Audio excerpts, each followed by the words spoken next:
Russian disinformation is a global challenge. What I would say is that the EU is already taking some really great steps. If many organisations as possible are working to build information integrity. Russian disinformation is a global challenge, and it's something that every country has to face up to the reality.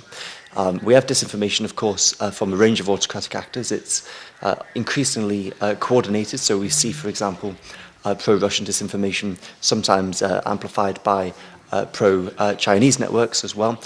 So we're seeing that increasing level of coordination globally.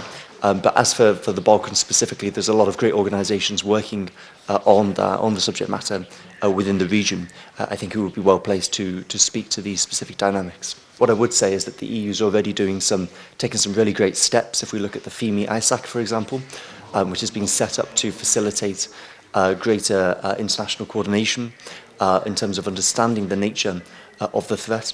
There's also increasing numbers of organisations that are using common frameworks for sharing data and sharing insights on disinformation incidents, including Russian information operations. I think there's already a lot of good progress that has been made at EU level, but really this is something that goes above and beyond the EU. It's a global challenge, and what we need to do now is to strengthen those coalitions above and beyond the EU to make sure that as many organisations as possible are working to build information integrity.